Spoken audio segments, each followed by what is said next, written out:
नमस्कार, जय हिंद। आप सभी का स्वागत है। कहा जाता है सर्वस्य लोचनम शास्त्रम, और इसका मतलब है कि सब कुछ देख सकते हैं अगर हमारे पास शास्त्र की नजर हो। और शास्त्र हमारे लिए फिलहाल हमारी जो किताबें हैं, हमारा जो अध्ययन है वही होता है। तो शास्त्र के माध्यम से आप किसी भी चीज को उसके अपने खूबसूरती में देख सकते हैं। कोशिश करिएगा, यही आपके सबसे बड़े लोचन बनेंगे। ऐसे नॉर्मली भी आप चीजों को देखेंगे पर उस पर समझ नहीं पाएंगे, अमल नहीं कर पाएंगे। If you have got that knowledge base, तब आप बेहतर समझेंगे। आइए चालू करते हैं आज का सेशन। पहली चीज जो हमें आज पढ़नी थी वो क्या है? Wholesale prices remain in deflation zone in October. अब ये मेरा इकोनॉमिक पॉलिसी से भी रिलेटेड है, इकोनॉमिक टर्म है ये। अब आपको यह समझना होगा कि डिफ्लेशन डिसइंफ्लेशन से अलग होता है। डिफ्लेशन का तो साफ मतलब है कि जो आपका प्राइस है वही निगेटिव हो गया है, और डिसइंफ्लेशन का मतलब होता है कि इन्फ्लेशन के आप खिलाफ जा रहे हैं, या इन्फ्लेशन का जो रेट है वो धीरे धीरे आप कम कर रहे हैं। तो इन्फ्लेशन का उल्टा अगर आप देख रहे हैं तो कहीं ना कहीं मेरा प्राइस का अगर जो ग्रोथ रेट है वो कम हो रहा है, तो उसको डिसइन्फ्लेशन बोलते हैं। और डिफ्लेशन यहाँ पे हो गया कि आपका प्राइस ही निगेटिव जोन में जा रहा है अगर मैं कंपेयर कर रहा हूं तो। अब डिफ्लेशन इकोनॉमी के लिए खराब होता है क्योंकि इसका शुरुआत, रिसेशन की शुरुआत का मतलब भी हो सकता है। तो कहीं ना कहीं डिफ्लेशन से लोग घबराते हैं, और यहाँ पे -0.26 में घुसा हुआ है। साथ ही में आपको ये बता दे, होलसेल प्राइस इंडेक्स WPI, कोशिश की जाती है WPI में आप होलसेल चीजों को लेकर उसके ऊपर आप निकालते हैं कि कैसा मेरा प्राइस इंडेक्स चल रहा है, क्या पिछले साल से बढ़ा है या पिछले साल से घटा है। तो हम लोग WPI में ये करते हैं। एक CPI भी होता है, CPI में हम करते हैं कंज्यूमर प्राइस इंडेक्स। उसपे हम होलसेल नहीं लेते हैं, जो रिटेल की चीजें होते हैं वो लेते हैं, और कैसे कंज्यूमर परसीव कर रहा है उसको लिया जाता है। अब आपसे हमें एक चीज जाननी है कि WPI कौन रिलीज करता है, ये आप नीचे हमें कमेंट करके बताएंगे। WPI कौन रिलीज करता है और इसका बेस ईयर क्या है, ये आप नीचे हमें कमेंट करके जरूर बताइएगा। अगला चलते हैं। What India can expect from the राष्ट्रीय विज्ञान पुरस्कार अवार्ड्स मिसलेनियस में हमारे यहाँ इसको लिखना है। देखिए, अवार्ड्स का क्वेश्चंस बहुत सारे एग्जाम्स में बनता रहता है। तो आखिर विज्ञान पुरस्कार अवार्ड है क्या, किसको मिल रहा है, क्यों मिल रहा है, कितने डोमेन्स में मिल रहा है, ये सब मेरा पीटी का क्वेश्चन बनेगा, या ऑब्जेक्टिव क्वेश्चन पेपर में क्वेश्चन दिख सकता है। तो इसके ऊपर हम चर्चा करेंगे अभी थोड़ी देर में यूपीएससी अनस्टॉपेबल्स में, तो आप वहां जुड़ सकते हैं हमारे साथ। इसके साथ ही centre to invite bids for 20 critical mineral blocks. अब रिसोर्सेज का मेरा एक थीम है, और इस थीम के अंदर हम जितने रिसोर्सेज है सब एक जगह लिखने की कोशिश करेंगे। कैसे क्रिटिकल मिनरल अलग होते हैं बाकी मिनरल से, आखिर इनको क्रिटिकल बोला क्यों जाए, और कौन कौन से ऐसे मिनरल्स है, रिसोर्सेज जो क्रिटिकल में होते हैं, ये हमें समझना होगा।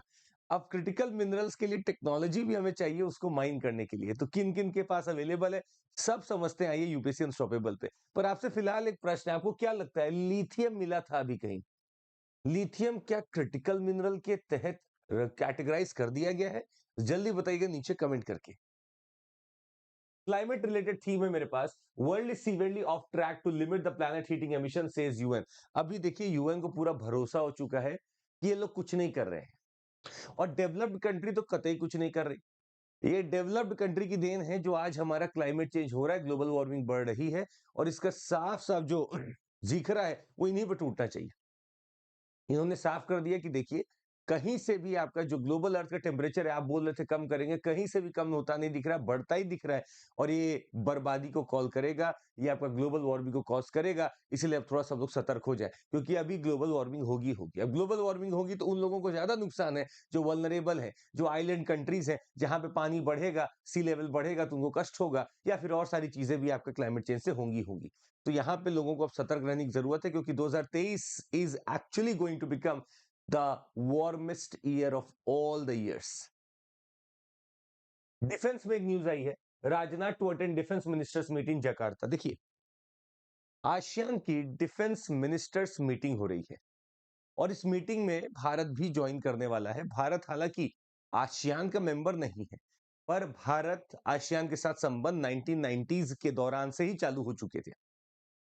डिफेंस मिनिस्टर मीट में मिलने का मतलब है कि हम एक दूसरे के बीच में जो डिफेंस और सिक्योरिटी की बातें हैं वो अच्छे से कर पाते हैं। और भी लोग यहाँ पे आते हैं तो हम उनसे बैठ के बातें करते हैं कैसे सिक्योरिटी को अपने साउथ एशिया और साउथ ईस्ट एशिया में दुरुस्त रखा जाए। ऐसा नहीं कि पहली बार हम मिलने जा रहे हैं, हम पहले भी मिल चुके हैं, फिर से मिलने जा रहे हैं। तो एक ये आसियान को बढ़ावा देने के लिए, आसियान को मजबूत करने के लिए चीज है। अच्छा, आसियान अगर बात करेगा तो चाइना के खिलाफ भी बात करना बहुत जरूरी है। इसलिए भारत का आसियान का संबंध यहाँ पे चाइना को एक सिग्नल है कि Bharat is there with ASEAN, और आसियान भी चाहता है कि भारत उसके साथ रहे, क्योंकि चाइना उसको बहुत परेशान कर सकता है, इसीलिए वो साथ चाहता है भारत का। अगला जो न्यूज़ हमें पढ़ना था, इंडिया यूके का है relationship. Jaishankar hopes FTA talks will find a landing point. तो एफटीए की बात आज से नहीं चल रही है भारत और यूके के बीच में। जब यूके पार्ट हुआ करता था ईयू का, तब से बातें चल रही हैं। पर हमारे बीच में बहुत सारे नखरे हैं जो हमने आपको बताया यूके करता रहता है। जैसे कि लेबर को लेके करता है, एनवायरनमेंट को लेके करता है, बोलता है आपका डेटा बहुत ज्यादा सिक्योर नहीं है, तो बहुत सारी चीजें वो हम पे इल्जाम लगाता है। खैर, इनका कहना है जयशंकर साहब का कि हो सकता है हम लोग कोई ना कोई लैंडिंग पॉइंट पे जरूर पहुंचेंगे। एफटीए हो जाने का मतलब है कि हमारा ट्रेड और बढ़ेगा, ट्रस्ट बढ़ेगा, कनेक्टिविटी बढ़ेगी, हमारे प्रोडक्ट्स हैं जो वहां जाएंगे ड्यूटी फ्री, उनके प्रोडक्ट्स हमारे आएंगे ड्यूटी फ्री, तो और ट्रेड बढ़ने की संभावना है। लोकेशन और इंटरनेशनल ऑर्डर में हमें समझना था, why is the amnesty deal by Spain government contentious. Now please understand, यहाँ पे एक रीजन होगा, उस रीजन का नाम है कैटलोनिया।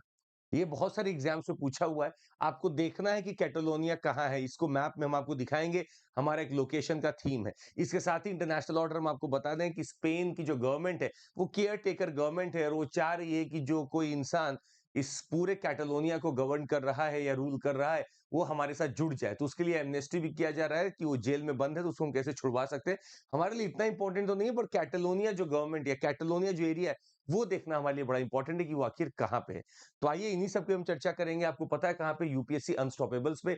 और आपको अगर हमारे टेलीग्राम से जुड़ना है तो चंद्रमौली SIR इस पे जुड़ जाइएगा, और आप बहुत कुछ वहां पे पढ़ सकते हैं। आज के लिए बस इतना ही, आपसे मिलते रहेंगे। और आपको बता दें, निरंतरता ही सफलता की कुंजी है, जो निरंतर है वही सफल है। जय हिंद।